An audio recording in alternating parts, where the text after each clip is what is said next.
football team in the SEC Conference.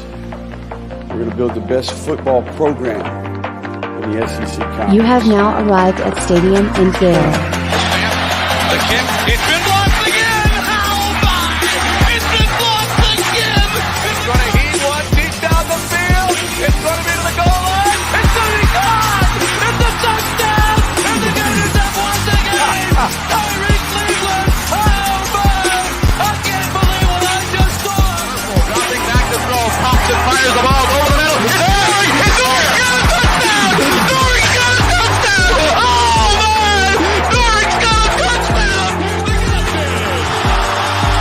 Ahmad Black, in his final game as a Gator, takes it all the way home and sends Urban out the winner. You have now arrived at Stadium in Gale. Boys and girls, ladies and gents, welcome to another episode of Stadium Miguel. He's your favorite Uncle Silk. It's Dan. And Delatorre. Brethren. Beautiful. Good to be back. Monday. Yeah, good to be back. Beautiful Monday morning. Same corner, same time. We got a lot on the agenda. Baseball, basketball, spring football. Huh? Recruiting? Yeah. All of it. We back in Europe. We're back. He lives in Jacksonville now, so Nick won't be able to drop the best player in the country. Don't think he's going to finish as best player in the country, but how's everybody's weekend? Solid, man. Just dad duty for the most part. Track, cheer, SAT drop off, and all of that type of stuff, man. So just dad, man. I need some R&R, some free time, some me time type. SAT is online now? Is that what I heard? Or like you take it on a computer now? No, she took it at the school, but yeah, it's all digital, no Scantron now. It's all computer stuff. Time, ticker at the top. Daughter said she felt a little anxiety, like she was pressured to get answers done and stuff right away, but we'll get the results soon. She thinks she did well. We'll see. Good deal. Took the SAT one time. Got the score we needed, in and out.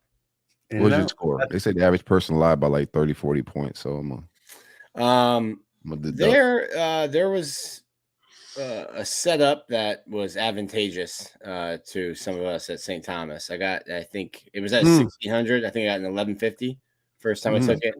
Nick didn't take it. That was the setup he was talking about. He didn't take it. I would never allege that St. Thomas Aquinas was doing anything improper. I would also say that if you had somebody take your SAT for you and they got an 1150, I would feel a little gypped out. You know what I mean? That business decision. Listen. I was trying to play college sport, and there was a sliding scale. I knew where my GPA was, and I knew what I needed on the SAT.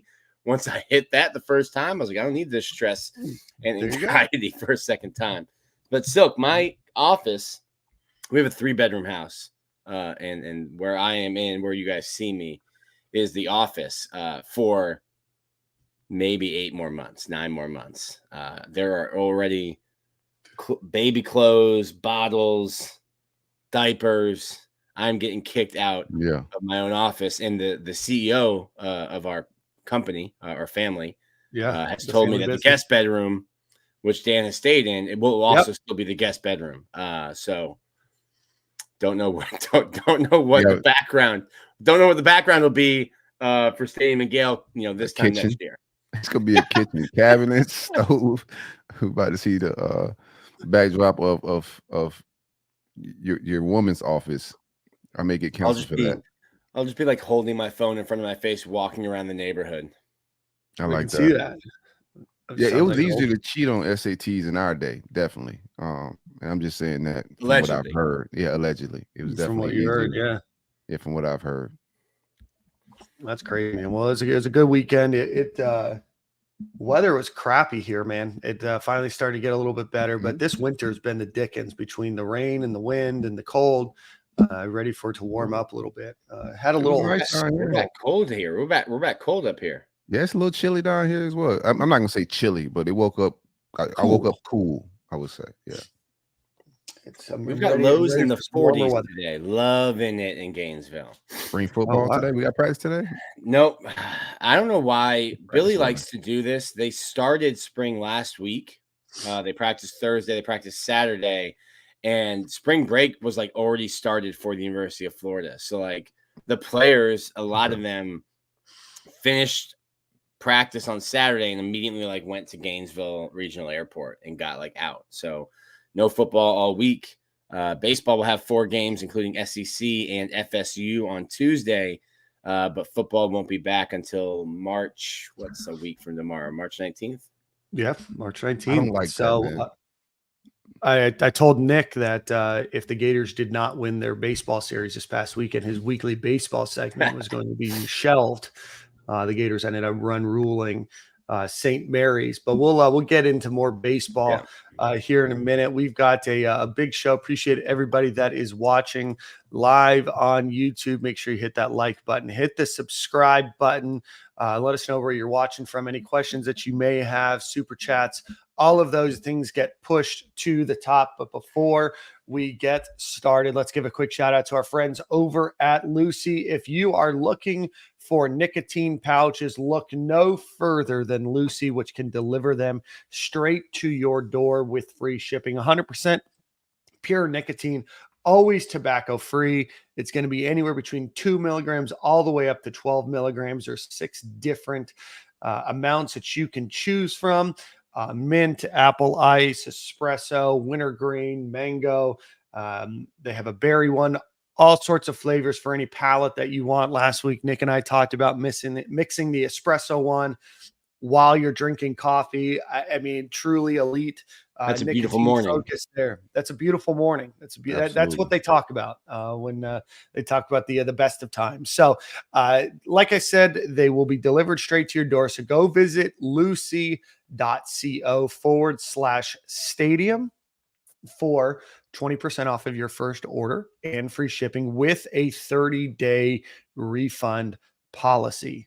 So again, that's lucy.co/stadium. We'll get 20% off of your order, free shipping, and 30-day refund. Fine print here. Lucy products are only for adults of legal age. Every order is age verified. Pardon me. Warning, this product does contain nicotine, and nicotine is an addictive chemical. All right, gentlemen, let's get into the show a little bit. Gators do start spring practice. They are in shells for these first couple practices. They're just in helmets for the first couple practices. Nick, give us a little bit of the highlights. Obviously, DJ Lagway making it onto the timeline, made for some outstanding lies to be spewed. Everybody's ready for an undefeated season. So, Nick, what can you give us from the football field? Yeah, I get it. I think DJ is a franchise type quarterback, so I get it. But I'm more interested in Miles Graham, honestly, because I think Miles Graham can be a freshman that can start. But DJ Lagway will get the clicks, as they say. I was interested in the numbers because I talked to Montrell, who didn't seem to have much interest in changing his number. I think he's worn 2. I think he even wore 2 at Louisiana. I was like, man, what number is DJ going to wear? He couldn't make money off of his name, image, and likeness in Texas, but there was a lot of DL2 gear that I'd seen, him and his family wearing. That might have been collecting cobwebs. So Trell gets the 1, Justice Boone gets 1, DJ gets to slide into his normal 2. And I wanted to say this it's no shade towards the guys in number 1, but this coaching staff doesn't care or subscribe to the history that you have. They don't. I'm telling you point blank period. They don't care who's in number 1. Okay, I think it's by design that Ricky Pearsall got it. Prince kneeling. That's what I'm saying. These are guys that are considered better players on the team. These aren't just bum guys or random freshmen that are getting it. These are guys that we kind of expecting a lot from. While they may not, or they may, throwing out that notion that they don't care about the number 1, I don't think it's a coincidence that Ricky Pearsall and Umi Nealon got it. Do I think both deserved it? No, I don't think Princely lived up to the hype of number 1. Ricky did. This year, I thought maybe Trey Wilson would get. I know a lot of people think he wants to stay in that 3. We'll see in the future. But I expected Trey Wilson to get it. But Montrell arguably is the leader of the offense. One of the top leaders on the offense, could be one of our best offensive players. And you look at Justice Boone, he takes up for Princey Umanilian, who left. Probably going to be our best edge rusher. He gets it. We'll see if they both live up to the hype of it, but I'm not buying that they don't care about it or they don't put any emphasis on it. There's something there. I don't think these players are getting in and gravitating towards it for no reason. We'll just see, like, sometimes you just got to chef number one. If you don't have him on offense or defense, it's okay. Just leave it on the shelf until him arrive. Yeah. They don't care. Yeah. Like, I agree with you. Like, hey, if we don't have a guy that should be, like, Dan Mullen came out and said, like, hey, if you want to wear that number, you have to be a baller. I think this staff, if you ask for it and it's available, they'll just give it to you. That's fine. Sure. It's just, to them, it's just a number. They're not looking at what's the history of these numbers. And to a degree, like, Steve Spurrier didn't subscribe to that. He came back to Florida and was like, why can't I give a player number 11? They're like, oh, that's your number. You won the Heisman, we retired it. And he's like, no, that's stupid. We're unretiring numbers. But like, Graham Mertz didn't want number 15. They just gave it to him. And when he got here, I'm like, can we stop giving quarterbacks 15? They just gave it to him. So, okay, Graham Mertz, who was a veteran guy transferring over, started at Wisconsin, didn't care what number he was getting. I think there's some strategy behind giving him 15. I don't think that's just coincidental. A legendary number at the University of Florida by a quarterback. Stop giving quarterbacks Tim Tebow's number. Because, like, Dan, what do you think? 15 is Tim Tebow's number at the University of Florida forever. Could they just give you a number? Say you're the starting quarterback. Could they just give you a number, Nick? Yeah, I want 69. Give me that number. No, yeah, you're gonna be ridiculous. You're gonna have a preference to a number. I don't think, like, Graham Mertz showed up. Mertz has worn number 5 his whole life. Yeah, would have liked number 5, and they're like, who was number 5 on the team last year? Do we have number 5 on offense? Naquan Wright was 5. That was in 21, though. Right. Yeah, I don't know if he had a number 5 on the roster. Maybe, it's also signaling a turning of the page for him, right? They gotta be trolling us to give him 15. Yes, but he's also got to want it. I don't think they're just handing players. This is not popcorn. They just give you a number and you run with it. We asked Graham. We were like, "Hey, man, why 15?" He was like, "It was in my locker when like we started spring camp." He's like, "I didn't know what number I was going to get. I've always worn number 5. 5 is kind of like a number that's like in their family." And Webb was 20 last year. He switched to 5 like at the beginning, which means that 5 was available. Graham got here before Webb. But Trey Webb literally started the year wearing number 20. Like, there are pictures of him in games on the sideline wearing number 20. He took 5 later on in the year.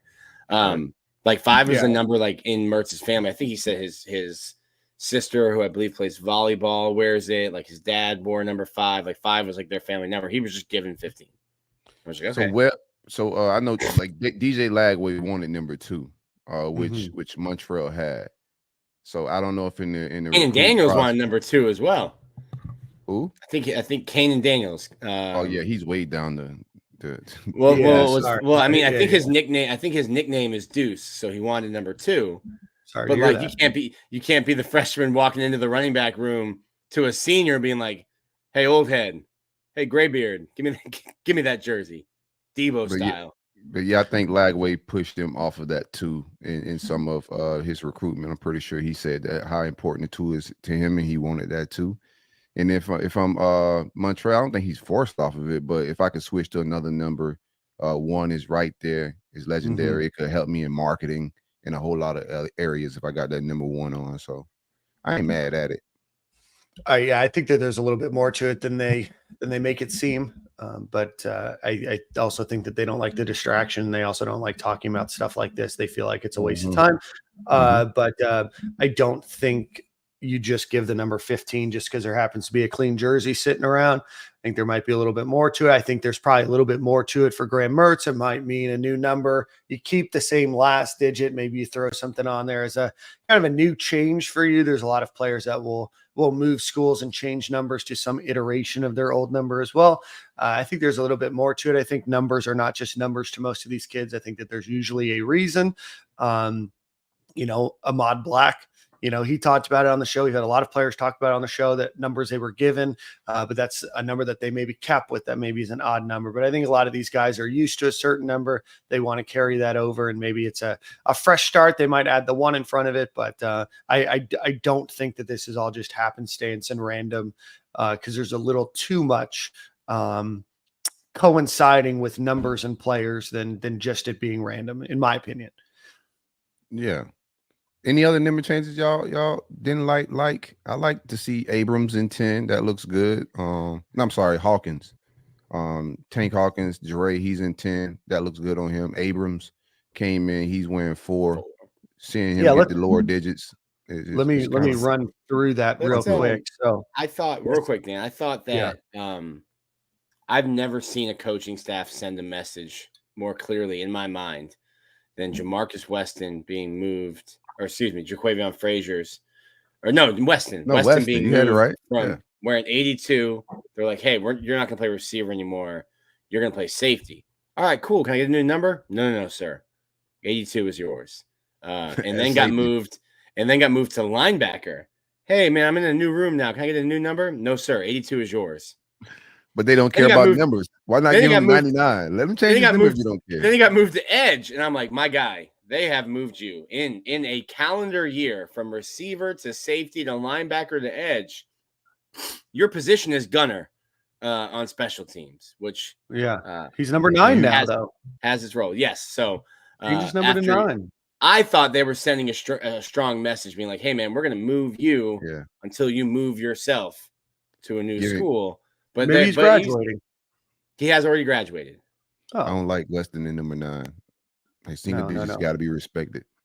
He is nothing to Weston. Nothing to Weston. 6'2.5", 234 pounds as a defensive edge. Smaller than Arliss Fordingham. Yep, he is a gunner on special teams.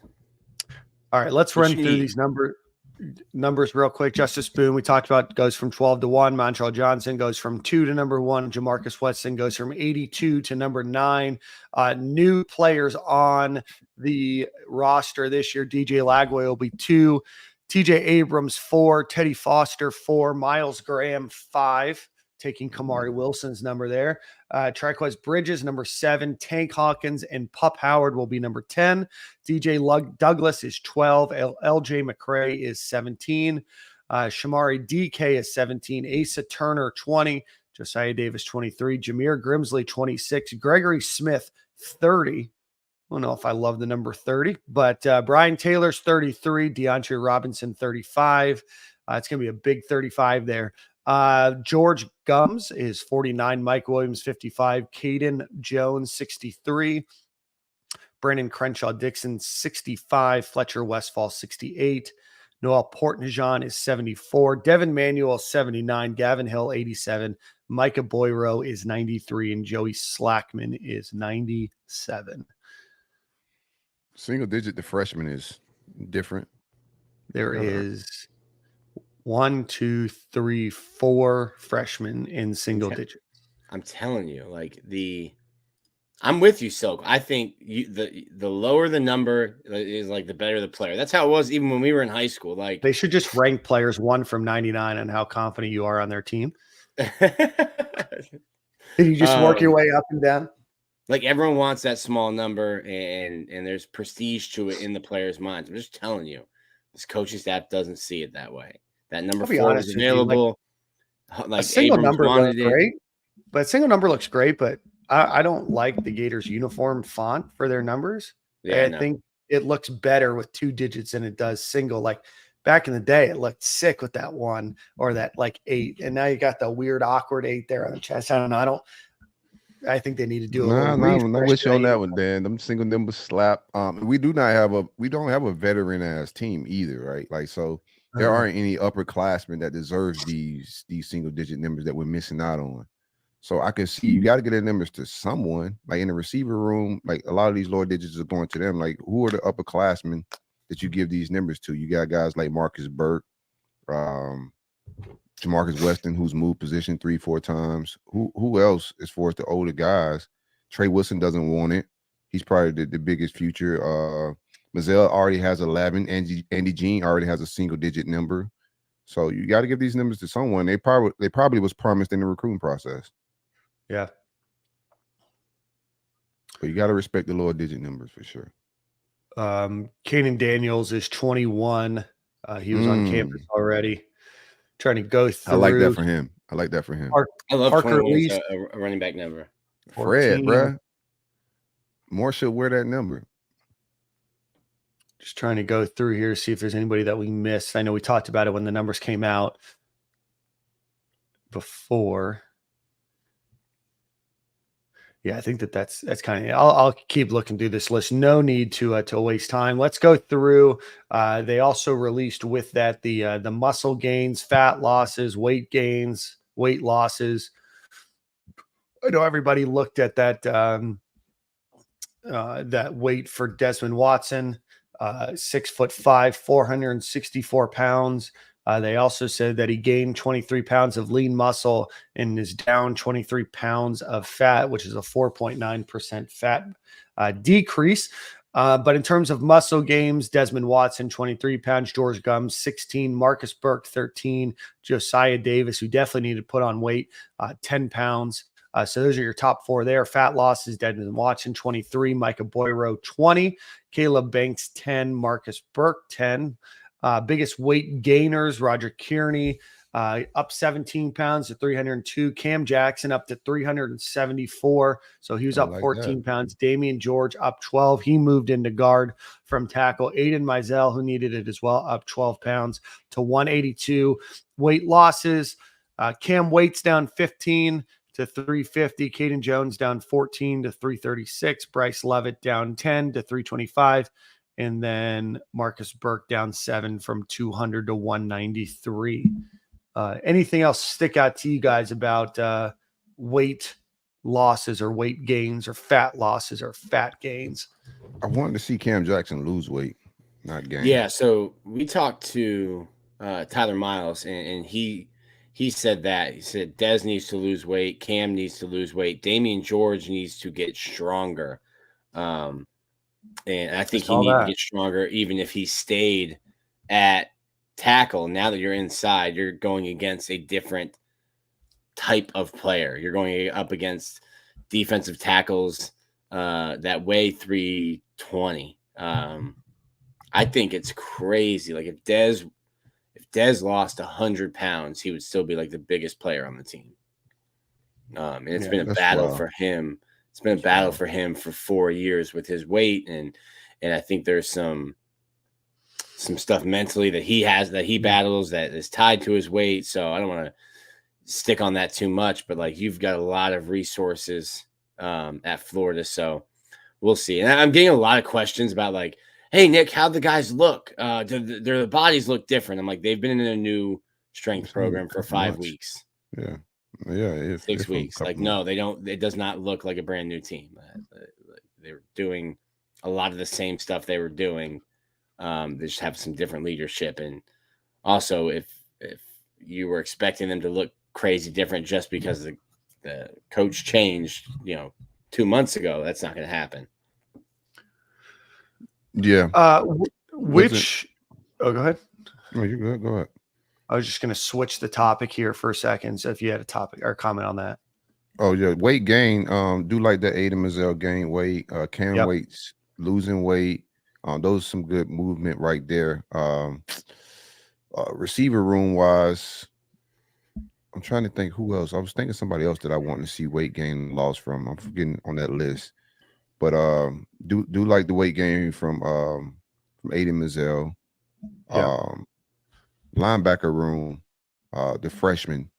I know Nick came in and said that he liked the way Miles Graham looked and he could play as a true freshman. What is his weight like? And does he look the part, Nick? He's listed at 222. So him and Pup Howard, I think both look good differently. I thought Pup was like, he looked a little bit light up top. But like he has his legs. What did Urban always say? Like he wants guys. I think Urban Meyer always said he looked at guys like asses. It's like if they've got a good ass, Urban Meyer said that because it means like you've got like a strong trunk, you've got a strong core. That's what he said at the bar that one night too. You know what I mean? yeah, he did. Maybe I'm getting my nights mixed up. But like Pup's got He's huge just doing legs. evals, Dan. He wasn't really flirting with them. That's it. He's still recruiting, is what he was doing. Yeah. Give us your ass report, Nick. Nick's ass report. What? And I think breaking down ass film is crazy. Yeah. backed myself into a corner here. Sure did. Pup Howard has a very strong lower body. And I think his nice upper body is cheeks. a little bit light. I think Miles Graham looks like a kid whose dad got him into lifting the second like his voice cracked. Yeah. Like Ernest heard like a voice crack, goes, "Oh, we're going through puberty now. We're going to start lifting weights heavily." Miles Graham does not look like a freshman. Looks like he is very familiar with a weight room. I think that's a really interesting spot. Obviously, Shamar James is going to start. You've got a bunch of guys in that room. I like the depth in that room, but like, do I think that Derek Wingo will start over Pup Howard or Miles Graham if those guys are who I think they can be? No. So like, I really do think I don't think RJ Moten's going to be starting at linebacker after getting moved there from safety. So I really do think that you've got a chance to get a sophomore or a freshman starting or playing significant time at linebacker next to Shamar. RJ Moten is linebacker. I would love to have just a 230 camera pounds. follow. I would love to have just a camera follow RJ Moten as he makes that transition to linebacker. Like it's why that because that's not an easy transition. I'm gonna be honest with you. You gotta be a gangster. My high school coaches tried that with me my senior year, right? We were small. You were not a gangster.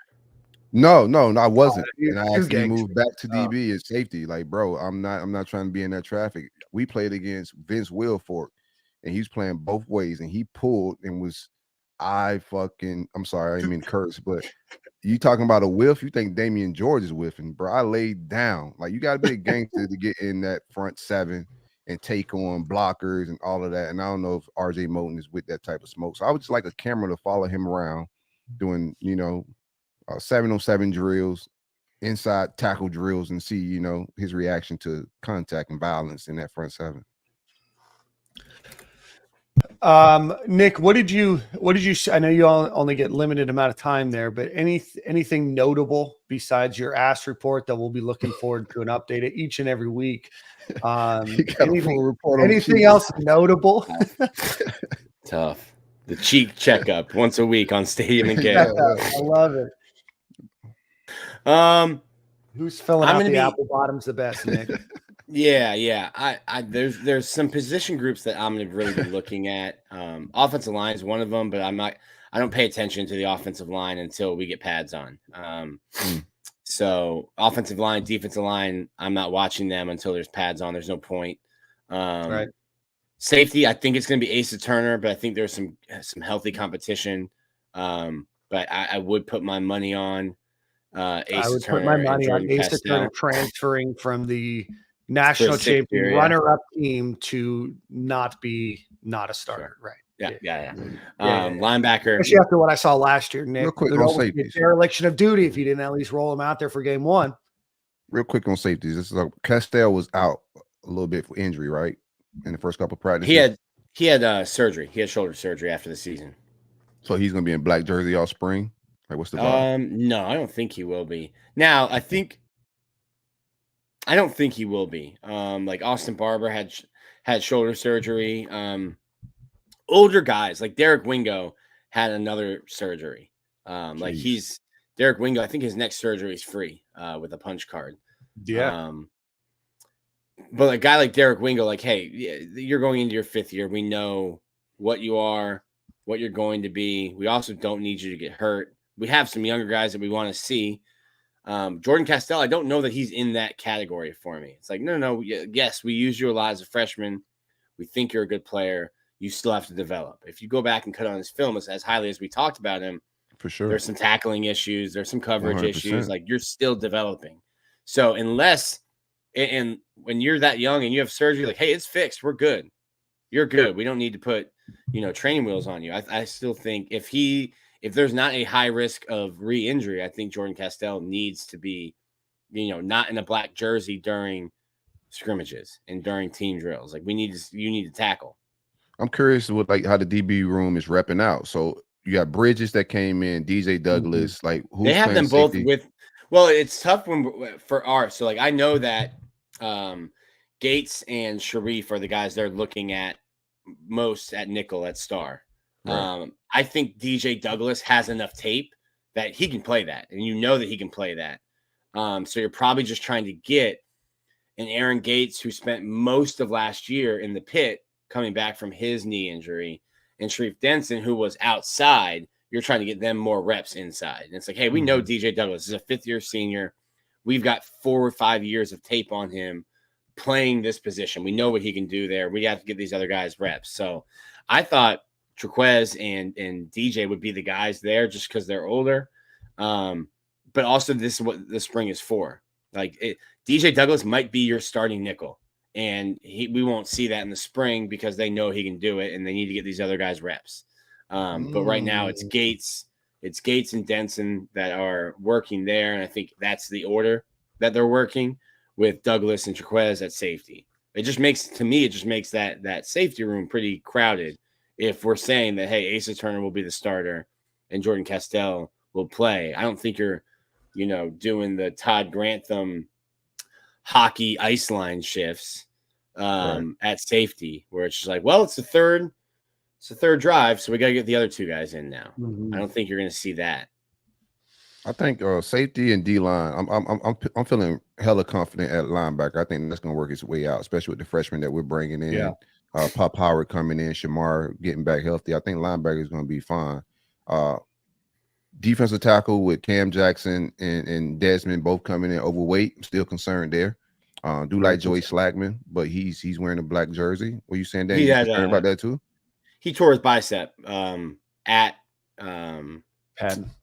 Penn. So had surgery to repair the torn bicep. Like when he was on his official visit, he was in a sling. Yeah. So like you knew that he was coming back. Torn bicep, super painful. But no, not concerned about that. Yeah, I'm not concerned about him. I do like his addition. I think he's going to be one of the ones. He's going to get off. Pause. But I think defensive tackle is still, got me a little concerned depth-wise. I want to see how we got some guys there that were young, but they got to pan out. And I think Kelby Collins is getting moved inside from what I'm hearing. Yeah, that's more I think he'll be more of an end than a tackle. I keep hearing, just talking with Zach Carter and Javon Dexter, everybody's saying that he's moving inside and they like it, but I'm hearing a lot of talk of him moving inside. That will bolster that room a little bit. I mean, he's big, dude. He's 270. Yeah. He's a big dude. Yeah. Okay. I don't know that he wants to do that. Yeah, I was gonna say it seems to me a little concerning about that D tackle room if you have to move him in. Yeah, that's why me and Zach was talking about it because Zach. Yeah, that's why me and Zach was talking about it because he didn't want to do it his time as well, right? Well, Zach knows it, and like you're talking about money now, and when you see what defensive ends get paid versus what defensive tackles who aren't like the top 5 in the league get paid, hey man, let me stay out. Let me stay outside. One, like you said, so less traffic. If I'm a defensive end, I can line up 3 yards to the right of the left tackle and get a running start into him. Right. And it's just more glory, getting sacks and getting after the passer. Sometimes when you're a defensive tackle, your job is to hold a guard and let somebody else run around you. Right. Yeah. You're not going to show up on the stat sheet very often. Those that do get paid. Zach Carter was very hesitant to move inside. Yeah, he wasn't. He came in very lean as well. But I think like defensive tackle is the spot for Kelby. I think Kelby's going to be fine at that spot. I think he should move inside. Playing both is going to help him out with trying to get into the league as well. Sure. But just to wrap up that thought, down the middle is very important to our defense. We was weak down the entire middle last fall. Safety, linebacker, and defensive tackle. I'm still concerned about my defensive tackles and my safeties. I want to see Asa Turner and those guys pan out, but we're gonna need some depth in those rooms in both of those spots as well. So, want to see what that look like in the spring. Yeah, no, I'm cautiously optimistic about a few things. I think from an edge perspective, we're in a good spot. Defensive tackle, just want to see improvement there. Linebacker, I think that there's a lot of talent. Obviously, Shamar James is an incredible linebacker. You bring in Pop Howard, you have Derek Wingo, you have some of these young guys coming in. I still want to see the development of those guys. Obviously, the maturation process for a freshman is going to take a while, right? So no matter how good Miles Graham is, Brandon Spikes, one of the best linebackers at UF, took almost his entire freshman year to be able to be in a situation to be ready, right? So, again, I think that there's a lot of talent. There's still some concern on my end. From a defensive backs perspective, I think, again, there's some talent, but I'm still concerned. I think that losing Jaden Hill's unfortunate. I think that he could have been a good piece there. You hope to see some improvement from, Jason Marshall from last year to this year. So there's just a lot of cautious optimism. Seems like the players really like Will Harris. He was out there getting tackled on practice number one. I think adding Ron Roberts, I think adding some, another adult in the room, if you will, is good. But, again, until I see it right now, it's just a lot of names and a lot of prognostication and projection on what we think and hope. So a lot of these moves sound good. I think getting Justice Boone back will be really good for the Gators. But until I see it, I just have a little trepidation because the last couple of years have just been pretty piss poor on defense. That's how I feel at the skill positions on offense as well. Like, same. I think Arliss is a fine player. I don't know what Tony Livingston will be. I think Hayden Hansen is Jonathan Odom at receiver. I love Trey Wilson. But if you don't have anything around him, defenses can just take him out of a game. And you can scheme and game plan to get the ball in his hands as much as you want. But like in 2020, when Kadarius Toney and Kyle Pitts were there, Kyle Pitts gets targeted, goes out with a concussion. It's much easier to cover Kadarius Toney when you're not worrying about Kyle Pitts. It's much easier to cover Trey Wilson when you're not worrying about, well, what's Ricky Pearsall doing on the field? So it's pivotal that Florida finds another option at receiver, not named Trey Wilson. I don't think it's the problem is finding. I think it's finding the play calls to get the ball in those playmakers' hands. I think we got playmakers, man. I think we got guys. The running back room is going to make it easier for Trey Wilson. The young boys that we've seen and we got the transfer Shamir, whatever his name is, DK. DK. Him coming in. Yeah, DK sounds more appropriate. DK coming in, I think he's going to be a security blanket. He has some chemistry with Graham Mertz. That's going to be very good and comfortable for the passing situation. Arliss Bordenham has showed some promise and athleticism, size, could be a good goal line target.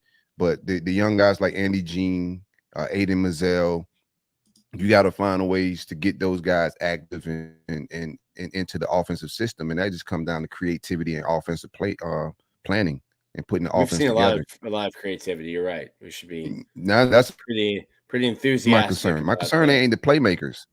Yeah, that's my point though, Nick. Like my concern isn't the guys that we brought in. Like we complain about not getting South Florida killers in here. But we got Andy Jean, a guy that the whole country wanted. Ohio State, Georgia, Alabama. Everybody wanted this kid. We landed him. Didn't see a lot from him. He was injured. Aiden Mazzell. The only South Florida kid. The only South Florida kid. South Florida kid. Correct. But he's a killer. You just got to find ways to get those guys the ball. Even the running back. I know we lost Trevor Etienne, but I'm feeling bullish on Jaden Ball, man. Watching that kid walk around, seeing videos and footage of him. 6'1", solid 230. Like and he could tote the ball, right? So it just gonna be offense. Passes the cheek test. Yeah. Big Nicki Minaj cheeks. You got some BBL chicks. Yeah, some BBL cheeks on Jaden Ball paws. But yeah, he passes the Urban Meyer cheek test. We got playmakers. It's offensive design, creativity has been lacking a little bit, and we'll see how that all plays out. I love it. Yeah, there's a lot. I think Aiden Mazzell can be a player. I think Andy Jean can be a player. I just need someone to step up in that room. I agree with you. Like DK did not have a good 23 season, but if you go back to the last time Graham Mertz was throwing in passes, had a productive year. And this is a guy that Graham Mertz was, pounding the table for when he got into the portal, and he's telling the coaching staff, like, go get this dude. I know him. We have chemistry.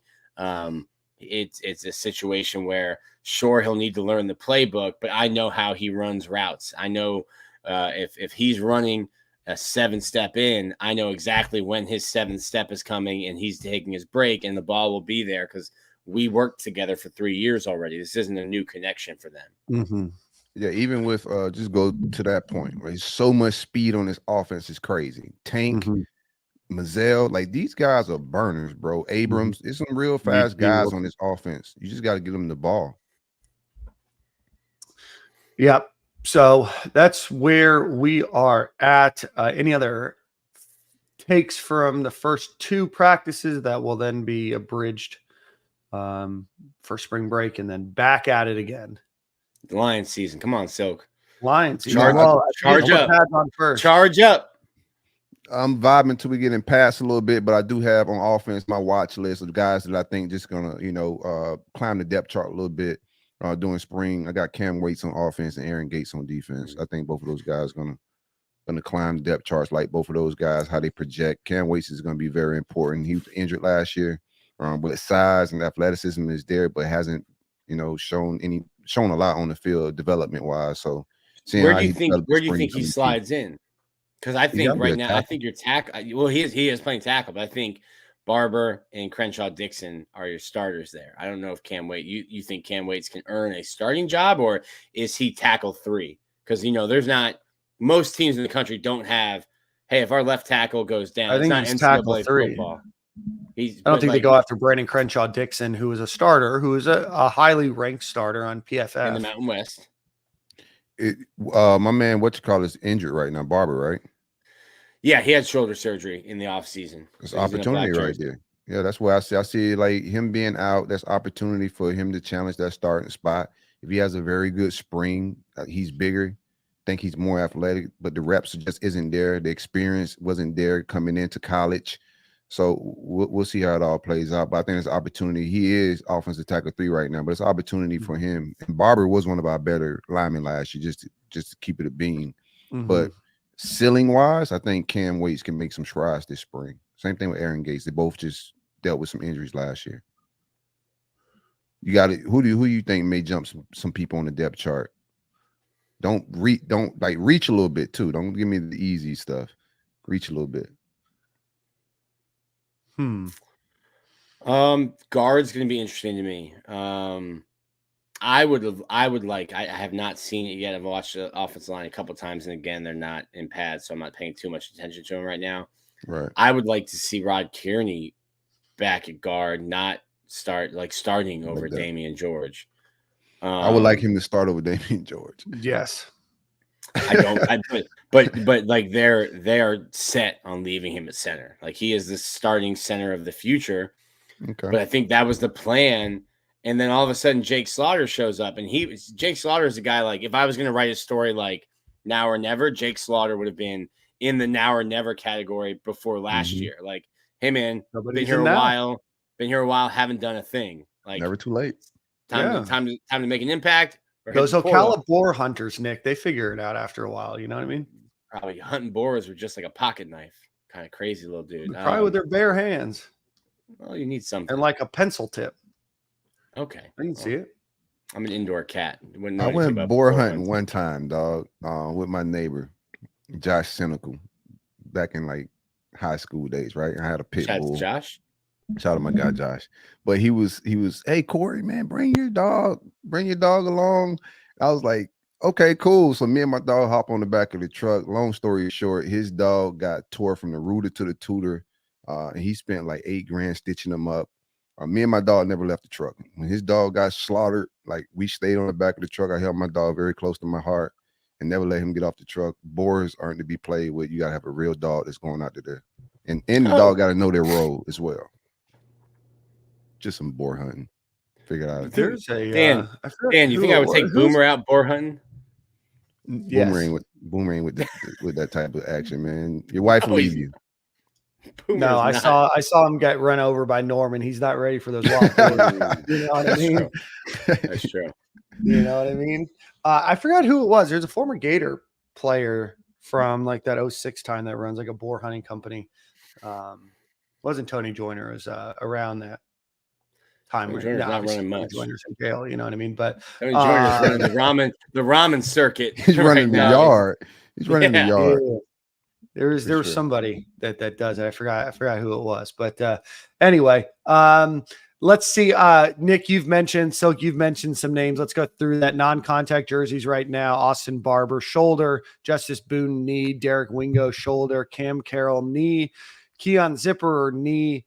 Both of those guys actually, Justice Boone, Cam Carroll, and Zipper were all out all of last year. Zach Pyburn's got his knee issue. Joey Slackman has a bicep issue. Shamari DK has a hamstring issue. And then Bryce Capers, who's a walk-on, has a knee issue. So of those guys, Nick, I'm curious. Cam Carroll, I know a lot of people want to see what he's able to do. I know that it was a pretty gross injury that happened to his knee.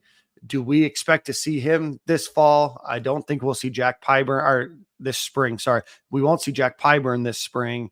Will we see Keon Zipper this spring? What's going on in injury world?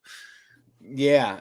I don't know that we'll see a ton of Cam Carroll. He really has not, through the first 2 days, has not done much, is with the running back group, but not going through anything with them. Like Derek Wingo, Justice Spooner, and black jerseys, but they're going through everything other than like tackling and actual contact.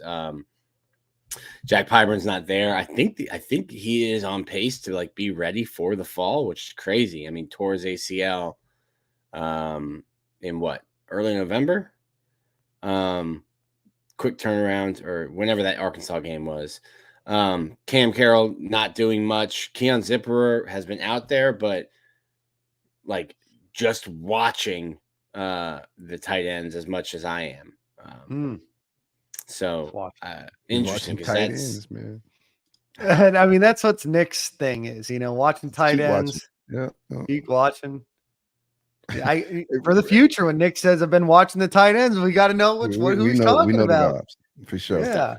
Hey, y'all smash that like button. It don't cost nothing to show love. Like, subscribe. Yeah, lots of good chat about whether we should recruit players from South Florida or not. Fragrance Journey, appreciate you trying to find your comment. You're watching all the way from Dubai, so we appreciate you. God. Big Brett out there. Most shopped mall in the world I saw is that Dubai mall out there. I was watching anyway, Fragrance IG story. Definitely inspired me to go to Dubai. One last thing on the running back room. I know we're talking about Cam Carroll. We lose a guy like ETN. I'm excited to see what Trayon Webb does. It's very few times you get a guy that just diehard Gator fan. In this day of football, people are just chasing checks. They commit to schools just for business and all of that. But Trayon Webb was born to be a Gator, wants to be a Gator. So I'm excited to see what type of carries and what he brings to the table as a running back this spring. Absolutely. No, I think he had a better than I expected year last year. I know that he's going to still work and improve, but I'm excited to see what he can do. I think that I think he can develop to be a pretty complete back. Not saying that anybody's better than Trevor Etienne, not going to dog him, just saying the Florida Gators running back room requires you to be a big pass blocker and you have to be a complete back in order to play. So I think that Trayon Webb could grow into being a complete back. He's not as fast. He's probably not as shifty, but we will definitely see his continued maturation over the years. So again, practice off this week. Won't have much to talk about practice on next week's episode, hopefully at least. And then we'll be back at it again for that spring game that's going to be in April. Silk, you mentioned, let's do a quick ad read. So go visit alumnihall.com or go visit them in Gainesville on Archer Road. Had a couple people reach out in the DMs and say they went and visited, told them Stadium Gale sent them. So we appreciate you guys going and do that. So again, alumnihall.com or Alumni Hall on Archer Road near I-75 there. Anything that you'd want, polos, shirts, for all of the different sports, tailgating accessories, grilling supplies, gifts, from baby to grandparent, anything in between, you're going to find at Alumni Hall. So again, alumnihall.com or Alumni Hall on Archer Road. So you mentioned some position battles to watch. I think that's a good topic of conversation here. Safety, you have Asa Turner, Turquoise Bridges, and DJ Douglas for that potential free safety position. You have Jordan Castell and Bryce Thornton there as well. Who do you think the starters going into next year are? Healthy, it's going to be hard to keep Jordan Castell off the field just from what he showed last year. Everybody got to do some developing. He didn't play excellent, but as a true freshman on the back end, safety is a hard position to play as a freshman. So I got Castell and Turner right now. But I would like to see some of the transfers that we brought in not be on the bench and be productive. So like the Bridges, the DJ Douglases that we brought in through the portal, hopefully they can provide some production as well.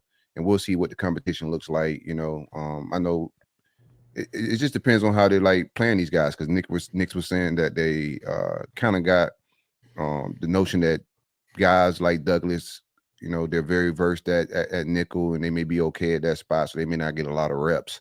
So it's going to be hard to project like who plays that spot. But I'm more concerned and want to see what the backup safeties look like. Is Bryce Thornton challenging for the starting spot, you know, and what Bridges look like? I think Bridges is going to be very good. I like his form in tackling from the drills that I've seen. Keep in mind, this is not full contact, full tackling, but from what I've seen on film and what I'm seeing in these practices, I think he's going to be a good downhill guy. A lot of our safeties I want to see on the back end, what they can do, like when the ball's in the air, the range, you know, making plays on tip balls, skills, overthrows. So many times on overthrows over all these years. I'm trying to remember the last overthrow I seen that was an interception or guys breaking up balls at safety on the back end. I just haven't seen it. No playmakers with range. So the tackling may get better with Will Harris, but I want to see rangy things happening when the ball's in the air. Yeah, it's probably not good for my business model, but like I'm not going to like overhype stuff or say that. Like I think that's the opposite of your business model. It would be better Unless for me it's to be tight end. Yeah, you know what I mean? It would be better for me to be like, hey, I think these four guys are repping at, but like I'm just gonna keep it a buck with you. Like the spring is for developing. That's why you get a lot of cross training. That's why you get a lot of guys like I think DJ Douglas could be your starting nickel, but I don't think we're gonna see him a lot at nickel because of the reasons I said. Like, hey, he's got 4 years of film doing that. Let's get the guys. Aaron Gates like only started practicing halfway through the season last year, or probably last week of the first month of the season because of his injury. And Sharif Denson wasn't playing inside last year. So Florida needs to see what those guys can do. If they're capable of playing there, you know that DJ Douglas can. So we don't need him to practice there. I don't know if DJ Douglas can. He did it at Tulane, but this is big boy football. A little bit. It's different type of athlete. So I still want to see him in this defense. These coaches haven't coached him with their scheme, right? Like he may have done well in that defensive scheme, but and chemistry matters as well. Like football is such a team sport. Having guys at the position they're going to rep in and fall, getting some chemistry and communicating through those different spots, all of that matters. So I think in my opinion, if you're going to play that guy there in the fall, I do think he needs some reps in the spring. In my opinion, I do think not the same position coach, sorry, Nick, but I do think bringing Gerald Chapman over from Tulane, having DJ Douglas in from Tulane, they're obviously going to have a connection. Obviously, different coaching staff, but maybe crossing some of those bridges together. Of this is what we did before. This is the terminology that we use. Allow them to adapt. Again, you know, maybe a little bit of a reach there, but it might be something.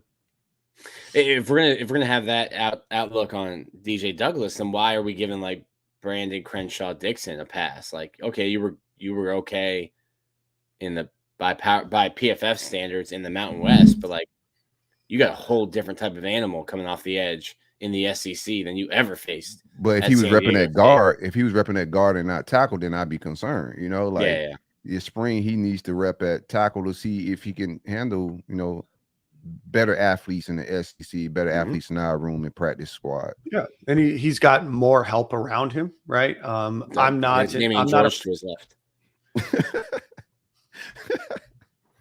To his right, he's got a tight end, right? So, you know, again, this is all prognostication, right? You don't know. There was obviously something that PFF liked about him. There was something that this coaching staff liked about him, which I guess, you know, when you look at the unit itself, you know, maybe there's a reason it has some trepidation, but I think overall you have to kind of look at everybody in a vacuum, and I don't know if it's fair to compare one player that's changing positions to another one that was 2,500 miles away. You know what I mean, Nick? True. True. You know, Silk was talking about the ball skills in the secondary. So this episode has been this episode's got to be skills and rated cheeks. R. We're gonna have to put the Cheeks and little ball E next skills. to it. Yeah. Apple Podcast is This gonna is take no- us off again. It's no longer a family show, man. Lots of comments in the live feed here. Play nice. Everybody is a lot of you guys have watched for years, and we appreciate you guys. Just a quick update on boar hunting. It's Brian Crum who's the boar hunter, not No, Channing Crowder was down with whatever though. Like Channing Crowder will go out there with his bare hands. wrestle some gators in Lake Alice. We need more players like that. Let's I see. think Casey told me a story about that. Like Channing Crowder was like, no, definitely not hazing. Wink, wink. It was always if you want to, but like Bring taking Hazing some freshmen down to Lake Alice early in the morning when the Gators were out. You got to bring Hazing back.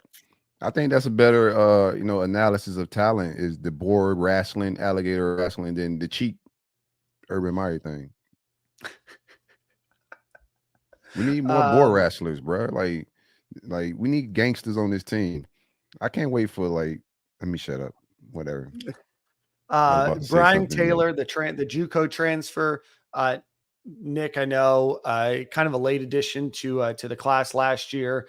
That edge room looks a little light in terms of number of people that they might expect to play there. Obviously, LJ McCray is the big 5-star. Do you expect to see much out of Brian Taylor this year?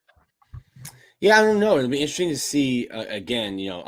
Both lines of scrimmage I think are super important, but I'm not really watching them eat through the first 4 practices because even when you get, when you get just shells on, helmets and shoulder pads, I think we need to get full pads on before I'm really paying attention to the lines. I'll be interested to see where Brian Taylor plays. Do they leave him at edge? Is he playing more of defensive end? I think he's an edge guy, but like Jack Pyburn will come back. I think that room is really TJ Searcy, like TJ Searcy, Justice Boone. I think those are the 2 guys that will get the most reps, and then you're looking for depth. Okay. Or death. Aaron Childs, Miles Graham. Who do you think has a better career at UF? Miles Graham. I'll go with that, but like Aaron Childs is a dude. We have been told, Zach put it on Gators Online, that Aaron Childs is not the size of a incoming freshman. He is like an upperclassman built already. But they're planning on leaving him, or at least starting him. Who knows what the future holds, but starting him inside. Yeah, Aaron Childs is going to be a gangster. That's a tough decision to make right there because you should, that's 1A, 1B is how I project. I think you're gonna have 2 very good linebackers. You got to pick one or the other. Who's your A and who's your B? I got to pick one. Shoot, man. I think Miles Graham is the popular decision here, and he's here. He's on campus earlier, but Aaron Childs is sideline to sideline. I think faster. He looks more twitched up. I'm gonna just go Aaron Childs just to be go against the grain a little bit. Yeah, I was going to go there in Childs too. So just go a little bit against the grain. I was very, very impressed with him, what he became his senior year. And then in that all-star game that he played in, looked really, really good in that game. But I think both are great. I think both of the linebackers at the University of Florida should be recruiting. So hopefully that kind of trend continues. Speaking of recruiting, the Gators grabbed Enoch Wangoy. Wangoy. He is from Zarephath Academy in Jacksonville, Florida, 6'8", 265 pounds, offers from Florida, Auburn, and Syracuse. He is he's unranked right now. So it'll be interesting to see what he develops into. A former rugby player and basketball player, originally from Great Britain, has been in the United States back for 2 years, has been living in the United States now for 2 years. So any thoughts on the get there? The Gators right now have the number 13 overall recruiting class.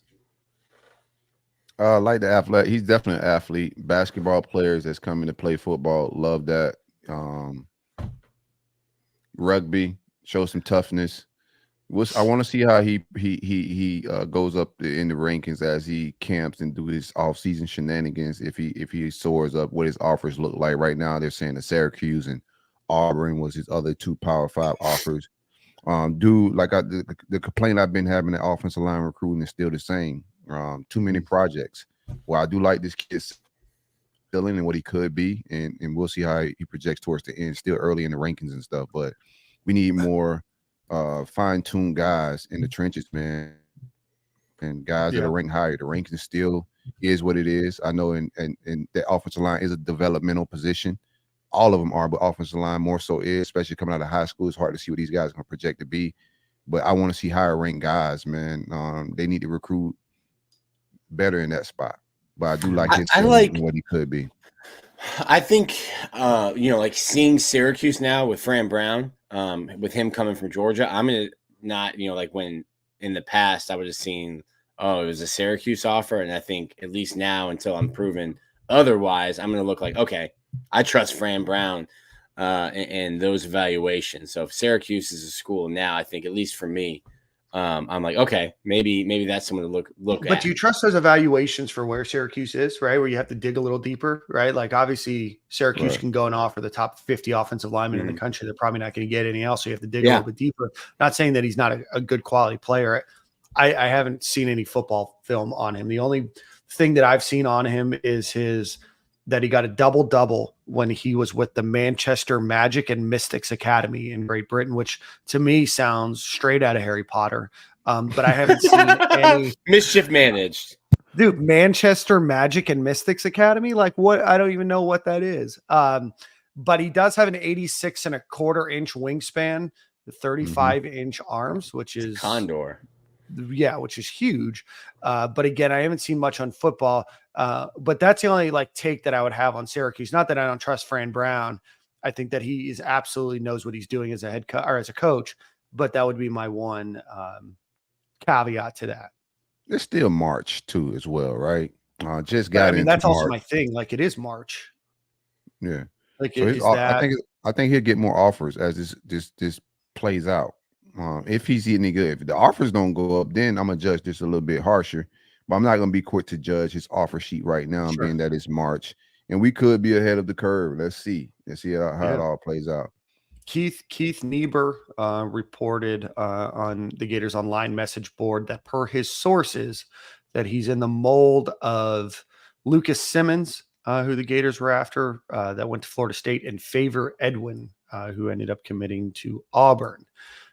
Both guys from overseas. I do like his rugby experience. I like his athleticism. I like his footwork. Obviously, it's required for basketball to transfer over to the offensive line, but without much film from a football perspective, tough to give an accurate judgment there. But the Gators, like I said, do rank number 13 on the On3 rankings with 5 commitments, 3 4-stars, 1 3-star, and 1 unranked player. What does he play at in high school? In Jacksonville, right? Yeah, he plays for a school that I've not heard of called Zarpath Academy. Left the Quidditch pitch at the Ministry of Magic. Dude, the Manchester Mystics and Magic Academy is quite possibly the most ridiculous school name that I've ever heard in my life. How dare you? If somebody put on their resume that they're a graduate of high school, the Manchester Mystics and Magic Academy, what's first thing you're going to do? Top of the list. Bottom of first the resume I'm looking. No first offense, resume I'm looking at. No. My guy's putting up double doubles on the Quidditch pitch, and you're over here hating. I'm not hating, Nick. Just hating. I mean, I think the school needs to go through a rebranding. You know what I mean? J.K. Rowling isn't necessarily loved by the people anymore. Maybe it's time to, maybe it's time to drop the Mystics and Magic and go to, primary school or whatever they call it. So, all right. So let's see here. Nick, give us the update on baseball. Gators lose a couple, win a couple. Yeah. Florida's got some issues on the mound. 11 of their 18 guys, pitchers are freshmen. So I was more worried about them hitting the wall at let's call it like May, late April, May. it's like a 62 game schedule that they play in 93 days. So it's a lot of baseball, more than a lot of these 17, 18-year-olds, even from the state of Florida, where you're playing a lot of baseball, travel ball, high school travel ball. It's just a long season. And these guys didn't just start in February. They started in October, and they do scrimmages 4 days, 5 days a week, starting in October. So it's a lot of throwing. But the freshmen look like freshmen, and it's been a major issue. Even Cade Fisher, Friday night guy, has not been sharp to start the year. Liam Peterson, we spoke to him on Saturday. He's a guy who I thought was, and still think will be really, really good at Florida. Has not looked good in his last 2 starts. So Florida's got to figure out ways to, or guys who they can trust, because there's 300 Division I baseball teams in the country. There's only 2 of them, 2 programs that have yet to lose a game, and you're going to play both of them this week. Florida State on Tuesday in Gainesville, and then Texas A&M, who I think I would need to look it up. I didn't look it up this morning, but they entered the weekend with the number 1 ERA in the country. So huge test for Florida this week. SEC play starts 30 games over the next 10 weekends. So huge. Florida's got a lot to figure out. I will be interesting to see what they do with Jack Caglianone. Jack is cementing himself as a top 3 to 5 pick in the MLB draft. He's hitting a cool 424. Best pitching we've seen from him over his last 2 weekends. I wonder if they would start to move him to a Friday role. Now it's too much to ask him to pitch this Sunday and then pitch on short rest and pitch Friday. I wonder if they would have him pitch Saturday against A&M, and then you move him up another day so that when Florida goes to LSU the following weekend, if by that point he'll be your Friday night starter. But quite frankly, Cade Fisher, I'm not saying anything that Cade Fisher wouldn't tell you. He has not been pitching SEC Friday night quality. I'm going to run through some stats here, Nick. I just pulled up 9 pitchers right now with an ERA above 5. Cade Fisher, who you just mentioned, 16.2 innings pitched, has allowed 22 hits, 16 runs, 14 earned runs. Not ideal. Poor Hunter Jones on the roster has a 99 ERA. He'll get back. Well, he won't pitch anymore. Oh, very good. Retired him?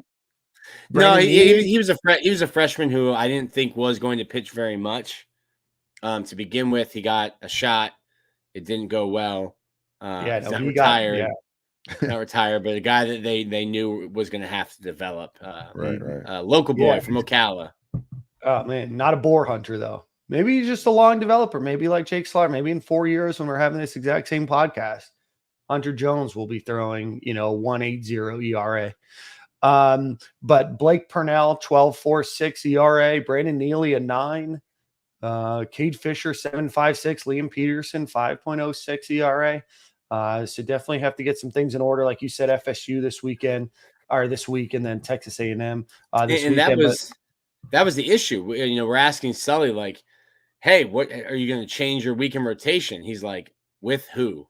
He's like, nobody is pitching well. So there's not an answer to okay, well, so-and-so is struggling and we can replace him with this guy. It's like everyone they're trying right now is having a blow-up inning.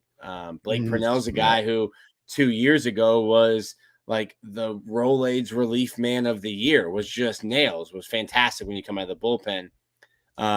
Just getting hit when he comes in now. So I think now it's been so bad this first month, if you just regress to the mean and these guys end up where we thought they were, then that means they're going to be fantastic. Now you'll probably get a mix of that because they are freshmen, some of them sophomores. The big thing Florida is saying is, listen, they're not freshmen. They've pitched innings. They've pitched in front of crowds now. So there's not an excuse of they're freshmen, but at the end of the day, they're still 18, 19 years old in college baseball. Because of COVID, they're pitching against guys who are now 23 and 24 years old. St. Mary's had a lot of seniors in that roster, in that lineup. And you go from dominating everybody at your age group to now playing guys who are 5 years older than you in some cases. So it'll be interesting to see what they do. I don't think that you'll change the names on the weekend, but I think you'll see the names kind of shift and roles start to change. This first month of the season is about getting opportunities and earning your spot. And I think guys have either pitched their way to the bench or are going to be asked, hey, you're not doing what you need to do, but we still have to count on you. You got to figure some stuff out. Get back in the lab. Quick question. Gangsta Cags, man. You saying he projects high for the MLB draft. Like, are they going to do you think they prioritize, or how do you think his batting projects for the majors? Yeah, I mean, he's a guy that the MLB teams will look at, and that's a good question. Big baseball guy, Silk, great question. What MLB team will project him as a two-way player? There is now a case study in Shohei Ohtani, but is he a unicorn, or is that something you can do? You're probably seeing it with Harlem. You have to specialize. Like the days of whatever season it was on the calendar was what we were playing. Like that's over. Kids are now specializing in a sport, and then even inside the sport, you're not seeing two-way guys. Like Travis Hunter is now a unicorn playing corner and receiver. You don't see that. So I think an MLB team will draft Jack and let him pitch and hit, but at some point you're going to have to specialize, and they'll say, which one do you want to do, or which one do we want you to do? So what do you think? Hitting? I think he has gotten so good defensively. I'm starting to lean towards hitting. But what he's doing on the mound now, fantastic. To me, I think he's a guy that can hit you 30, 40 home runs and play a really solid defense at first base. So it probably depends on the team that he goes to, though. But right now you're looking at like him, Charlie Condon. There's a pitcher from Wake Forest. I'm blanking on his name right now, as like the best three guys in college. But yeah, I like the season that Jack is having on the mound right now, the way he's commanding the strike zone and pitching, better than I thought he would, through the first month of the season. Yeah, his whip is a .87, 27 strikeouts on the year, just 3 earned runs allowed, just 5 total hits and 15 innings pitched, 1.8 ERA. From a batting perspective, slugging a .683, 27 hits, 5 home runs, 16 RBIs. His OPS is a 1.203. So him, Colby Shelton, taking care of the offensive side of the ball. He's taking care of pitching. The rest of the team needs to step up. Nick, any other final thoughts on baseball? Well, one more on Jack. And it's interesting because like Wyatt Langford, once you have the year that they had, like their sophomore years, you get pitched differently now. Jack and Wyatt, both of them, like still not striking out. I think Jack's got 5 or 6 strikeouts on the year versus a guy like Colby Shelton, who leads the team in home runs, but also leads the team in strikeouts. So 5 to 15. Yeah, I think it's really impressive when you start seeing less good pitches to hit, to remain patient and take your walks, which gets frustrating because you want to be hitting home. You're coming off a year where you just broke the home run record, national home run record. So just to see Jack, who I think has been immature, he's hard on himself. He lets one mistake roll into another. To see him mature, just take your walks and not get frustrated, not start chasing stuff outside the zone. I think that's also something that's really impressed me about his approach this year. Yeah, 11 base on balls, second on the team behind Luke Heyman there. So Gators play FSU. Is that game in Gainesville? Where's that game at? In Gainesville. Tomorrow? Okay. Tuesday night in Gainesville. I don't know who's going to throw for Florida. I think it'll be a freshman. I would start Alex Philpott. Luke McNeely has really, really struggled on Tuesdays. And FSU can hit. I don't know who FSU will throw. I think I'll probably find out later today. But FSU can really, really hit. Florida Kevin O'Sullivan has dominated Florida State and Miami. But if Florida pitches the way they have on Tuesday nights, it's going to be a long night for the Gators. All right. Alex Philpott right now, 2.57 ERA, 1.14 WHIP is a win-loss record of 2-0, and opponents are batting 0.1 or 0.188 against him. So 188 batting average for them. So the Gators will play FSU, play Texas A&M. Gators basketball ends the season on a frustrating loss. I know that there's a bad call at the end of the game, a bad foul call. Gators should have never been in a position to lose that game for that call to matter, but the Gators do lose to Vanderbilt by 1. They will get a bye in the SEC tournament, which starts on Wednesday. They will play the winner of either Georgia or Missouri. The Gators beat both of them this year, including a 4-0 record against Mike White over the last 2 years. So that game will be on Thursday, and it will take place 25 minutes after the conclusion of the Texas A&M Ole Miss game, which starts at 7. So get your espresso ready for probably a 9:30, 9:45 tip-off, which to me, for an SEC geographic area, seems like quite a late time to start a game, but that's just me being old and complaining. Yeah, I won't get home till like 8 o'clock, so that's perfect for me. That Vanderbilt game was just sloppy. 16 turnovers. There's a lack of getting out-rebounded by a smaller team. That's not how you want to see the season end. But it could be a wake-up call before the tournament, but then like, the officiating is the officiating, but rebounding and turnovers, that's just focus and effort right there. Mm-hmm. Yeah, Vanderbilt is not a great program this year. I know it's a tough place to play. They've got that raised floor. I know it's awkward from a shooting perspective to get used to, but definitely a game that the Gators should have won. That is okay. They will be back on the court on Thursday, so you can go and root them on. Right now, they are projected around a 5 seed. There's an opportunity to maybe move up to a 4 seed with a good run. Also, an opportunity for them to be maybe a 6 seed there as well. So we will be watching for that game on Thursday and hope for a good run there for the Gators. Any final comments before we go to a quick ad read and then head out of here? No, I'm good. Appreciate everybody for watching. There's been a fantastic chat going on this entire time. So please make sure you hit the like button. Tawan's throwing hands. Yeah. Tawan's giving his resume, his brother resume, his dad resume, grandfather's resume, everything. Yeah. Shout out. And been a hell of a show. As always, go support our friends over at Home Field Apparel. If you're looking for vintage logos from the University of Florida, or about 100 different colleges, go check them out. They've got about 20 different shirts, sweaters, I think a quarter zip even on there, and they've got a cool starter jacket looking product as well. So go check them out. That's homefieldapparel.com. Use promo code Stadium and Gale, all one word, at checkout.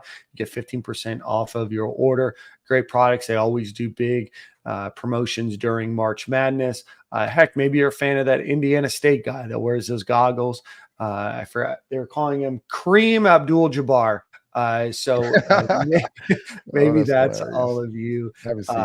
Go check them out, homefieldapparel.com. Kareem Abdul-Jabbar. Oh my God. It's hilarious. That's hilarious. I saw that, speaking of nicknames, Sean White converted to Muslim and they were calling him Louis Farrakhan, like C-O-N, yesterday. I thought that was the internet and Sean White just aren't on the same page often. But anyway, go check out Home Field Apparel. Go check out Alumni Hall. Go check out Lucy.co for your your delivery nicotine pouches. Song of the week, I think, is me. I had it last week. Yeah, so I think it's me. My favorite country music band is a group named Shane Smith and the Saints. They had their first album out in 5 years. They have a song called Fire in the Sky, which is a good one. I think you guys all enjoy it. It's an upbeat, heavy fiddle, heavy steel guitar. A lot of good stuff there. So we'll play that one out as we go. Appreciate all of you guys for joining. and we will see you all next week.